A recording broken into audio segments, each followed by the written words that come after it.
Hujan deras membasahi sebuah bangunan besar dan megah. Di dalamnya ada seseorang bernama Jin Libong, tuan besar dari aliansi pedagang harta karun, yang mana 5 jari di tangan kanannya sudah terpotong. Seorang iblis datang ke markasnya dan merampok semua harta yang ada. Kini di depannya ada seorang pria bernama Phantom, pembunuh bayaran terbaik di Jianghu. Si Phantom bertanya apa ada karakteristik khusus dari iblis yang dibicarakan ini. Jin Libong cerita kalau dia bertemu seorang pemuda tampan saat menghadiri sebuah pesta. Anehnya, meski pemuda itu baru berumur 20 tahun, dia tahu semua hal. Bahkan dia tahu segala sesuatu tentang pelosok daerah di dataran pusat. Karena kagum, Jin Libong pun sering bergaul dengan pemuda itu. Sampai suatu hari, setelah minum-minum, pemuda tersebut menunjukkan jurus pedangnya. Seorang pelayan Jin Libong menarik penutup dinding di belakang dan terlihat bekas goresan besar. Itu adalah jurus spesial dari Naing Lisang, pedang petir, kata Libong menjelaskan. Phantom tahu Naing Lisang, satu dari 10 master terhebat di Jianghu. Dia menghilang setelah pertempuran besar antara aliansi ortodoks dengan sekte demonik 20 tahun lalu, dan tidak pernah ada kabarnya lagi. Jin Libong mengutus banyak orang untuk memburu pemuda tersebut. Dari sekte pedang kehidupan dan kematian, aliansi 100 master Jianghu, bahkan salah satu dari 10 master Cheon Muak, si iblis pedang. Tapi tidak ada satupun yang kembali. Phantom tidak percaya ada pemuda berumur 20 tahunan bisa menang melawan Cheon Muak. Tapi jelas Jin Libong tidak akan berbohong dalam kondisi seperti ini. Lalu orang tua itu memberitahukan bahwa nama targetnya adalah Jiok Legion. Singkatnya, Phantom melakukan pemburuan dan sampai ke tempat penginapan di mana Jiok Legion menginap sebelumnya. Tapi di perjalanan, Phantom pernah bertemu beberapa orang saksi mata. Pertama, wanita penghibur yang terpesona sama ketampanan dan romantisme dari pemuda tersebut. Kedua, seorang pria yang dirampok hartanya. Lalu ketiga, seorang pria tua yang cerita kalau pemuda itu gila berjudi tapi tidak punya keberuntungan. Lalu info terakhir yang didapat adalah pemuda itu ingin ikut dalam turnamen murim. Phantom bingung dengan sosok targetnya ini. Apalagi saat si pelayan penginapan pernah dikasih tahu bahwa si pemuda ngomong sedang bersiap menjalani kehidupan yang mulia dan berencana menemukan wanita cerdas untuk mengurus dirinya. Kemudian pelayan itu pergi, meninggalkan Phantom yang kebingungan dengan kepribadian sosok bernama Jiok Legion ini. Phantom menemukan hiasan dinding yang ada coretan tertulis menguasai daerah Hubei.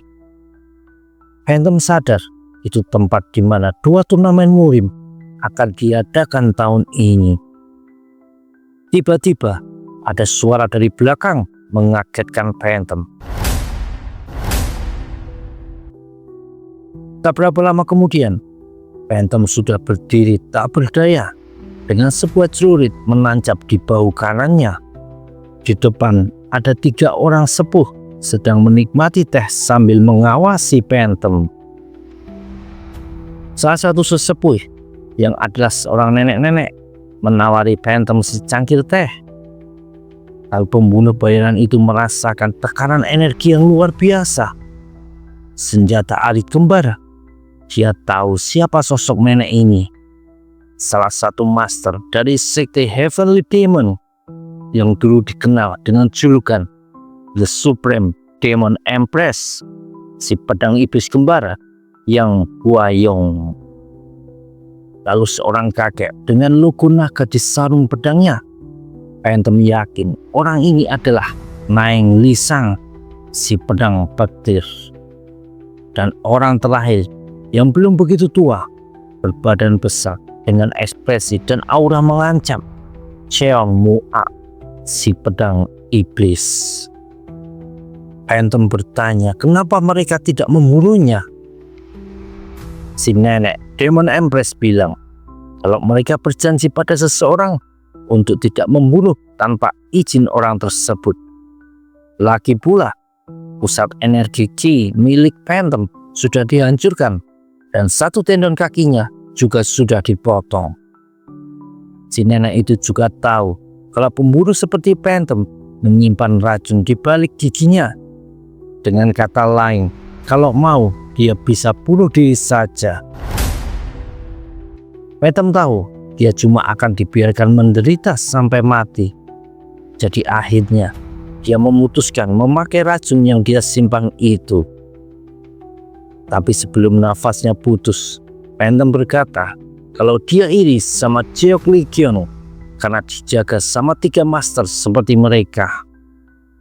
Namun masih sempat terdengar oleh Phantom, nenek itu berkata kalau Jeok Legion tidak butuh mereka untuk menjaganya. Sementara itu, di sebuah tempat, belasan orang mengepung seorang pemuda dan minta untuk menyerahkan buku jurus rahasia yang dia curi.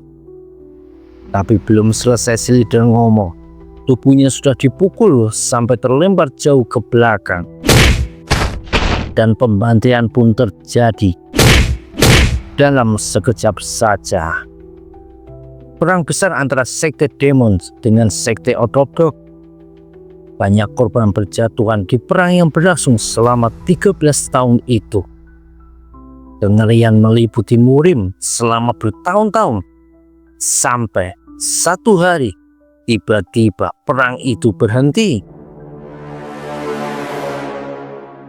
Bahkan setelah 20 tahun kemudian, detail bagaimana perang besar itu berhenti masih jadi misteri sampai hari ini. Bahkan baik sekte Demon maupun aliansi ortodoks seperti sama-sama setuju untuk diam tak membicarakannya. Di sebuah daerah pedalaman, ada seorang gadis muda sedang berlatih jurus pedang, tapi dia tidak bisa melampaui level 7 bintang. Gadis itu bernama Jeong Chareon, putri kedua dari pemimpin sekte pedang kebenaran. Lalu datang kakaknya, Jeong Hwarion, putri pertama dari sekte pedang kebenaran yang kini juga menjabat sebagai pemimpin sekte. Di sebelahnya ada Seo Baik, suami dari Hwarion. Pemimpin sekte itu memberitahu kalau ada perwakilan dari klan Shangxin menyampaikan kalau Tuan Muda Zhang ingin mengajak Chareon berpasangan di turnamen Dragon and Phoenix. Ada 2 turnamen yang akan diadakan tahun ini. Pertama, turnamen Heavenly Dragon, di mana hal itu mempertaruhkan kehormatan sekte dan bahkan nyawa. Yang kedua adalah turnamen Dragon and Phoenix, disediakan untuk para anak muda yang bersaing secara berpasangan. Disediakan untuk para anak muda yang bersaing secara berpasangan. Chareon sebenarnya tidak suka dianggap masih kecil, ditambah lagi harus berpasangan dengan Zhang Yingyao, langsung membuatnya menolak undangan tersebut. Meski kakaknya coba menjelaskan, tapi Chareon tetap menolak sambil melesat pergi. Tak berapa lama, dia sampai ke pasar dan malah melihat pertunjukan yang menggambarkan akhir perang besar yang jelas sebenarnya tidak diketahui bagaimana. Tiba-tiba muncul seorang pemuda di samping Chareon, berambut coklat dengan 2 pedang di punggungnya. Pemuda itu bilang dia juga tidak suka pertunjukan tersebut dan tanpa ragu mengajak Carrion pergi ke kedai untuk makan dan minum arak. Tapi Carrion memilih pergi, tidak menuruti ajakan pemuda asing yang baru pertama kali dia temui ini. Si pemuda tidak marah, dia malah tersenyum dan melangkah pergi juga. Tak berapa lama, Carrion sampai ke sebuah penginapan. Dia mampir buat minum arak, tapi malah sedang dipenuhi banyak pengunjung. Seorang pelayan yang mengenali Carrion dari sekte pedang kebenaran, yang juga adalah salah satu sekte kebanggaan kota Wuhan, mengajak Carrion ke lantai 2 yang biasanya disewa sama tamu-tamu kaya raya. Tak disangka, Carrion malah ketemu si pemuda asing tadi yang lagi bersiap menyantap hidangan besar. Yang tambah mengejutkan, pemuda itu bertanya ke Carrion tentang cara mendaftar turnamen. Gadis itu terkejut mendengar ada pemuda asing ingin ikut berkompetisi. Apalagi alasannya karena merasa akan ditonton banyak gadis, yang mana dia yakin akan terpesona dengan ketampanannya. Belum lagi dengan percaya diri, si pemuda ngomong kalau dia yakin akan memenangkan turnamen. Bahkan target utamanya adalah menguasai Hubei. Carrion masih terkejut dengan pernyataan tersebut. Tahu-tahu muncul satu orang lagi, Zhang Yingel, pewaris klan Xiangxin, yang juga datang bersama adiknya Zhang Yinhua. Carrion tidak suka sama Zhang karena tatapannya seperti melecehkan dirinya sebagai perempuan. Zhang menoleh ke arah si pemuda yang lagi asik makan. Tuan muda itu melemparkan sekeping koin emas dan menyuruh pemuda tersebut pergi. Ini buat mengganti makananmu. Pergilah ke tempat lain. Tapi pemuda asing itu menjawab kalau tidak cukup. Zhang Yingel jadi merasa kesal. Lalu matanya melirik kedua pedang yang disandarkan di meja belakang si pemuda. Tanpa minta izin, Zhang Yingel meraih salah satu pedang yang tergeletak. Tapi dia terkejut karena beratnya luar biasa. Zhang tidak mau dipermalukan karena terlihat lemah. Dia mengerahkan tenaga dalamnya dan berhasil mengangkat pedang tersebut meski cuma beberapa senti saja dari lantai. Dengan terengah-engah, Zhang Yingel ngomong dengan yakin kalau pedang ini dipakai untuk melatih otot. Tapi si pemuda itu dengan mudah merebut pedang dari tangan Zhang dan memanggulnya seperti pedang biasa saja. Seolah-olah berat pedang yang membuat Zhang kesulitan tadi jadi tidak ada artinya. Si pemuda membantah pernyataan Zhang kalau pedang tersebut untuk melatih otot saja. Tidak mau dipermalukan, ekspresi Zhang Yingel jadi mengancam. Dia mengalirkan tenaga dalamnya ke telapak tangan kiri dan bersiap menyerang. Tapi Carrion melompat ke depan Zhang dan bilang kalau mereka sedang berada di penginapan. Tidak baik kalau bertarung di sini. Zhang meraih tangan Carrion dan bilang, kalau itu mau si gadis, tentu akan dituruti. Apalagi mereka akan berpasangan dalam kompetisi. Tapi Carrion menepis tangan Zhang dengan kasar dan bilang, aku tidak akan berpasangan denganmu.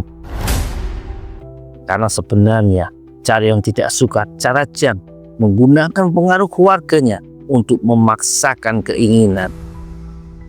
Ditambah lagi, si pemuda asing itu menambahkan kalau Carrion akan berpasangan dengannya di kompetisi murim tersebut. Zhang Yingel jadi emosi mendengarnya, tapi dia tidak mau bikin keributan. Dua jarinya menekan meja makan yang dibuat dari marmer itu. Kemudian dia melenggang pergi keluar dan bilang, sampai jumpa di turnamen Dragon and Penny. Zhang Yinhua menatap ke arah Zhao. apa kau tahu siapa kami? Aku tidak tahu. Apa kau tahu siapa aku?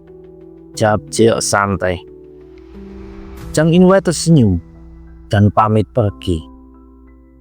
Semua terlihat beres, kecuali meja marmer tadi yang tercongkel karena kekuatan Zhang Yinwei tadi. Yang tercongkel karena kekuatan Zhang Yinwei barusan. Sedangkan di kediaman Carrion, ada ayah dan ibu beserta sang kakak yang sedang kebingungan karena mendengar kabar kalau Carrion sudah menolak ajakan dari Zhang Yinwei. Saat sedang ribut beda pendapat itu, tahu-tahu Carrion muncul bersama seorang pemuda asing yang diperkenalkannya sebagai pasangan Carrion dalam turnamen Dragon and Phoenix. Tentu itu semakin membuat kedua orang tua dan kakaknya jadi kaget. Sedangkan pemuda tampan dengan tato yang terlihat sampai ke punggung telapak tangan itu maju dengan senyum ramah dan memperkenalkan diri sebagai Jiok Li Qian.